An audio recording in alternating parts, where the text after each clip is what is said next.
After the first round, Nishikata requested a rematch, which Takagi gladly accepted. In this second round, Takagi threw the ball without using any tricks. Determined not to lose again, Nishikata leapt to catch the ball. Although he managed to touch it mid-air, he ultimately failed to hold on, and the ball hit the ground. As a result, Nishikata lost the second round to Takagi. Still, he told her he was glad he at least tried to catch the ball, something he hadn't believed he could do.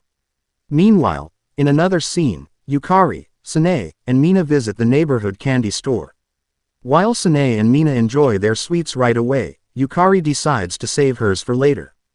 Tempted by the delay, Sanae playfully tries to coax Yukari into eating hers too. Just then, Mina discovers that her candy wrapper reveals she's won a free treat. She claims it from the shop and generously gives it to Yukari. Delighted, Yukari finally decides to enjoy it. But just as she opens the package, a stray cat suddenly dashes in and steals the candy right from her hands. This sparks an impromptu chase through the neighborhood. Yukari is the first to fall behind, unable to squeeze under a narrow fence. Mina follows soon after, struggling to climb a steep cliff. Eventually, only Sanae remains in the chase. After a determined pursuit, Sanae corners the stray cat, only to discover that it took Yukari's candy to feed its kittens. Moved by the sight, she decides to let the cat go.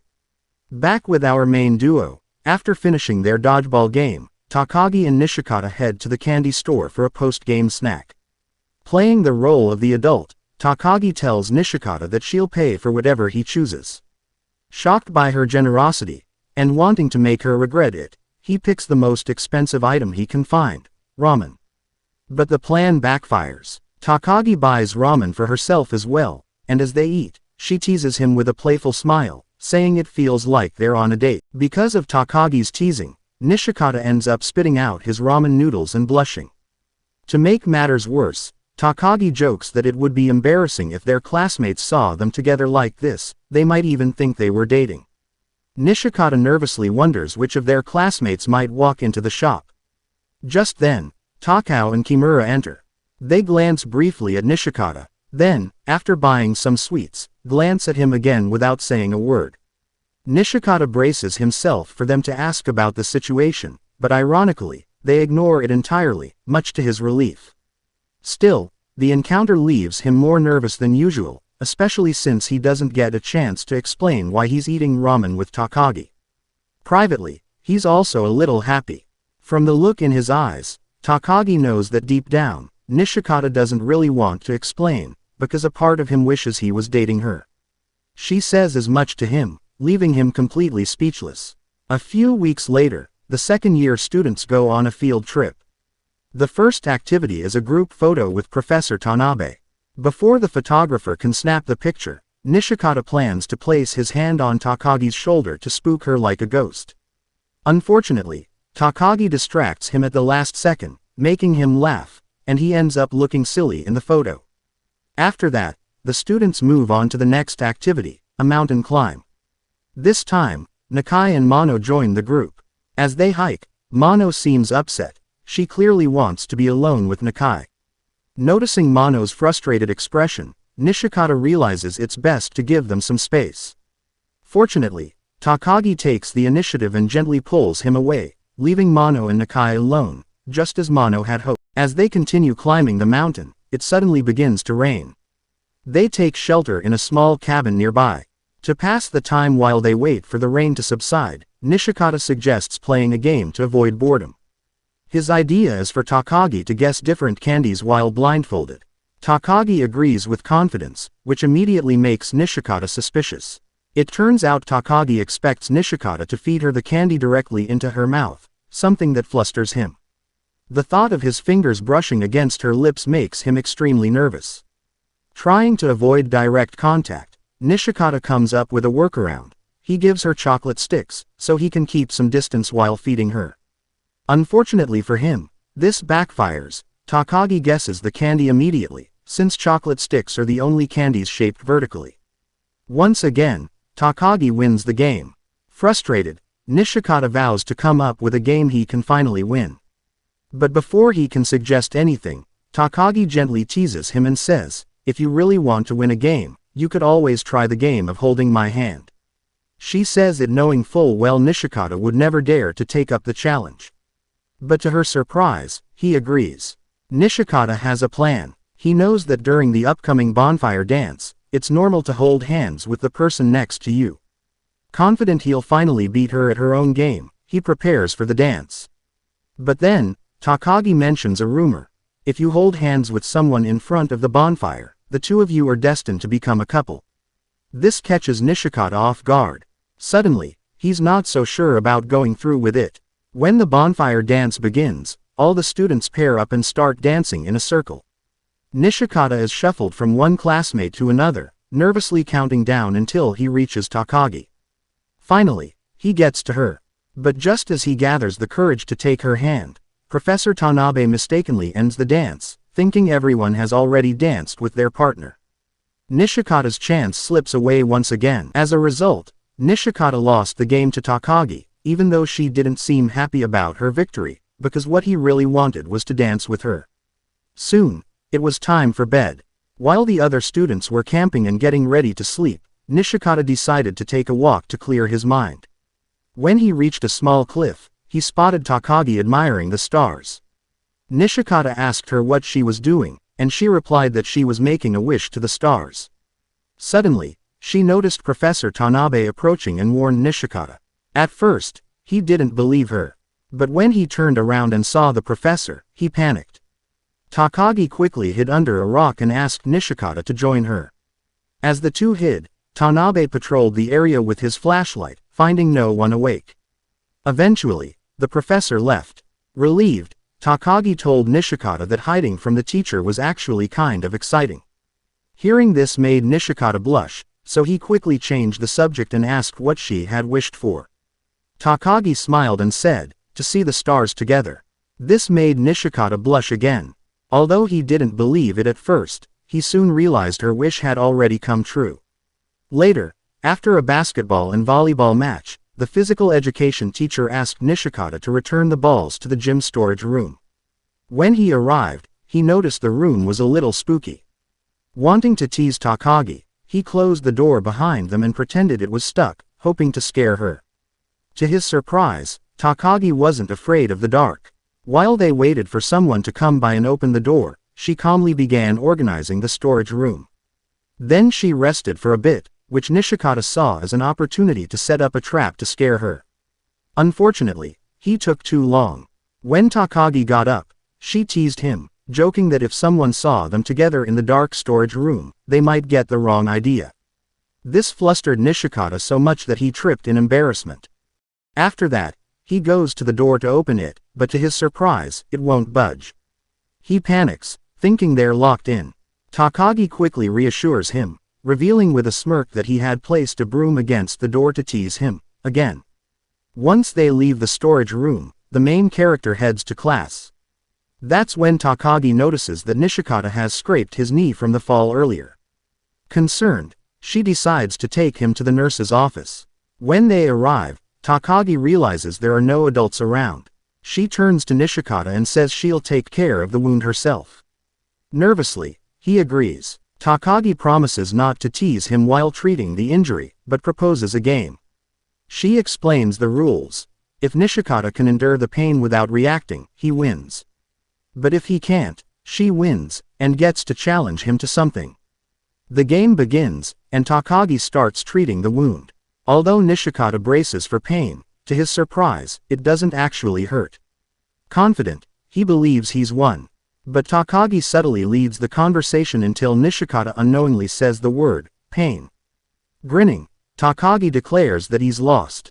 Realizing he'd been tricked, Nishikata feels a wave of disappointment for falling into her trap once again. Then, with a mischievous look, Takagi says that if he wants a chance to undo his loss, he'll have to hold her hand. Embarrassed and flustered, Nishikata jumps up, only to feel a sharp sting in his knee and let out a genuine cry of pain. Takagi bursts into laughter. This time, she didn't have to trick him, he'd lost fair and square. Days later, Kimura excitedly tells his friends that he won 500 yen from a lottery ticket. Everyone is surprised, especially Nishikata. He laments that he's not lucky enough to win even 100 yen, and concludes that the only way to earn money is through hard work. While walking home with Takagi, he tells her that to live a good life, you need at least 1,000,000 yen. Takagi nods seriously. Taking her at her word, Nishikata starts calculating how many years it would take to earn that much. Takagi laughs as Nishikata *** counts the years on his fingers. Afterward, she asks him what he plans to do with the 1,000,000 yen he hopes to earn in his lifetime. Nishikata *** replies that his dream is to buy all the video games and manga in the world. Takagi teases him, saying his wish sounds a bit childish. In response, Nishikata asks what she would do with 1,000,000 yen.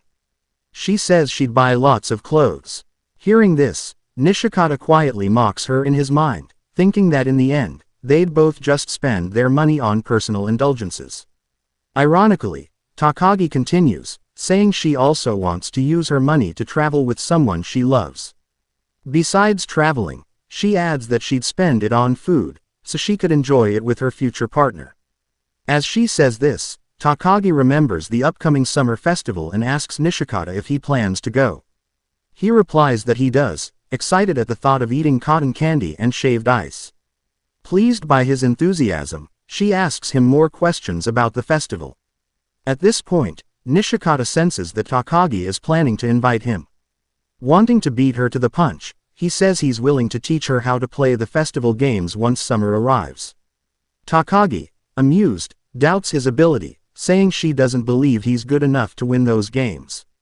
Confidently, Nishikata insists that while he may be unlucky in lotteries, he's lucky in games, and if given the chance, he could win over 1,000,000 yen just from playing festival games.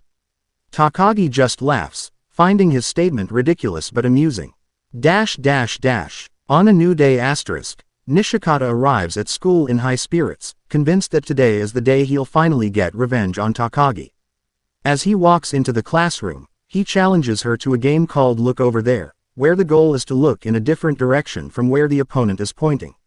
Sure that Takagi will look down, he confidently points his hand downward. However, Takagi looked to her left, thwarting Nishikata's plan. In the second round, Takagi won at rock, paper, scissors, making her the challenger. Without hesitation, she distracted Nishikata by asking him a question.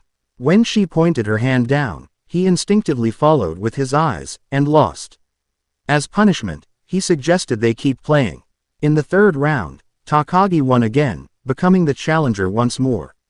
This time, she caught him off guard by asking, "Do you like me?"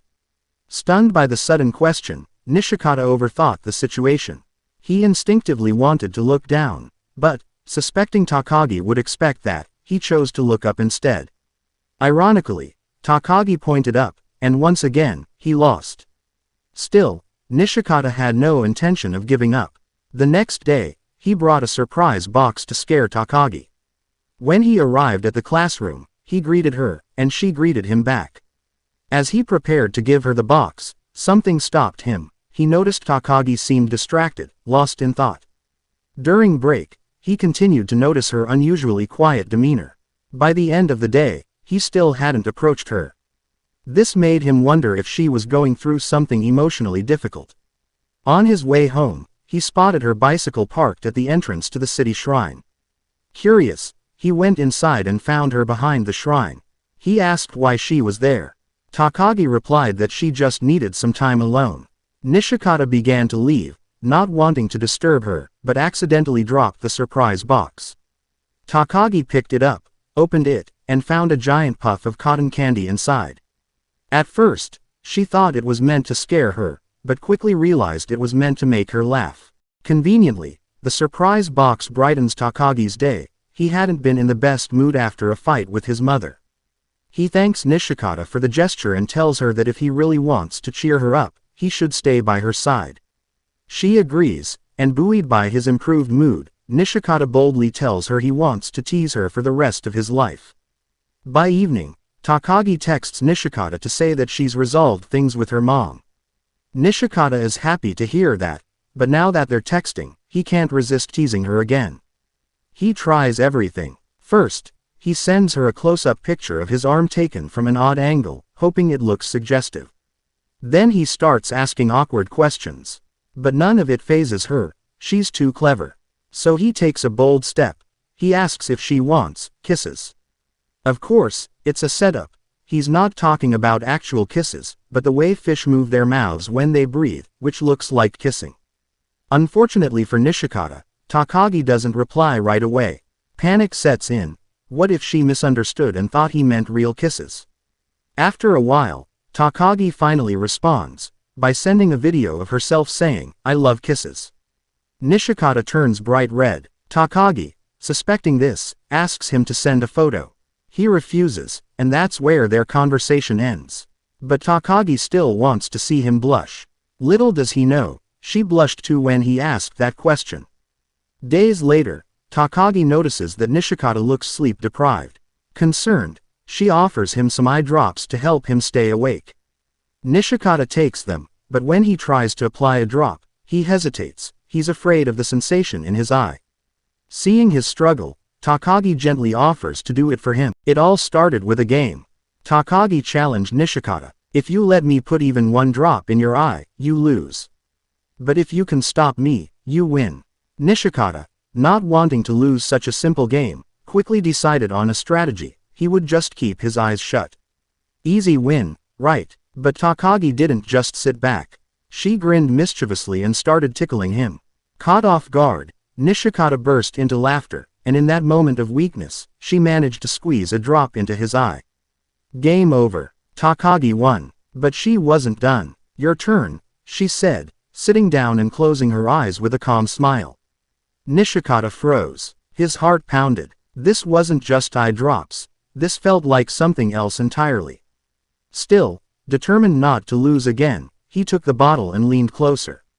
Just before he could put the drop in her eye, bam! The classroom door flew open. Yukari stood there, stunned, face turning bright red at the sight of Nishikata hovering inches away from Takagi, who sat patiently with her eyes closed. She didn't wait for an explanation. She shrieked and ran out of the room. Outside, she bumped into Huju, a cool, mature student from another class.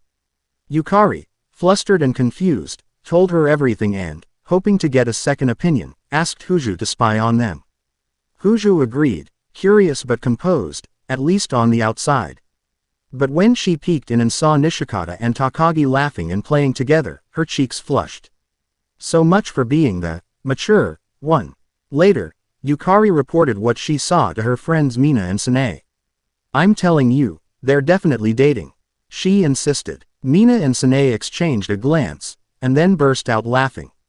"Seriously, Yukari," Mina said, "you're overthinking it again." The story didn't end there. That afternoon, the whole group gathered in the courtyard for a game of hide and seek. Nishikata, fired up and eager to win, picked a hiding spot he thought was genius, behind two barrels near the courtyard wall. "There's no way she'll look this close," he thought confidently. 30 seconds later, Takagi found him. Now it was her turn to hide. But just as Nishikata began searching, two unexpected guests arrived in the courtyard. Huju, and her classmate Hamaguchi, who clearly had a thing for her. And just like that, the game changed again. While Huju and Hamaguchi are on a sort of date, Takagi and Nishikata remain hidden behind some barrels, quietly observing. Not wanting to interrupt the moment, Nishikata decides it's best to slip away and give the couple their privacy. Takagi agrees, and as she prepares to leave, Nishikata reaches out to help her up by taking her hand. The gesture makes him blush. Embarrassed, he hides again, though this time not because he wants to, but because Takagi unexpectedly pulls him back into hiding. With their cover blown and no real reason to stay, the two decide to leave the courtyard and head home. As they walk, Takagi spots a strange, old map tucked into a crack in a stone wall. It appears to mark the location of a hidden treasure. Intrigued, she shows it to Nishikata, and together they begin a small adventure to reach the final destination. Their journey leads them to an ancient tree, with a romantic phrase carved into its bark, something about eternal love. Looking at the map again, Takagi realizes the treasure isn't gold or riches, but a symbolic place where many couples have made heartfelt declarations. They sit under the tree. Nishikata, clearly nervous, tries to understand what this place means. Takagi edges closer, making him think she's about to kiss him.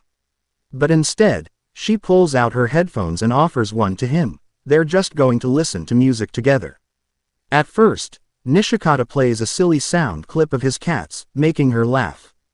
But soon, he switches to a meaningful song, and the two of them relax under the sky, sharing the moment in silence and sound. The next day, Nishikata, accidentally, runs into Takagi. Of course, it's no accident. He knows she usually walks this way on her route to the candy store. He proposes a new game. Guess how many steps it takes to reach the lamppost. Takagi accepts, and Nishikata beams with confidence. He's been secretly counting the steps since yesterday, all in hopes of finally getting a win.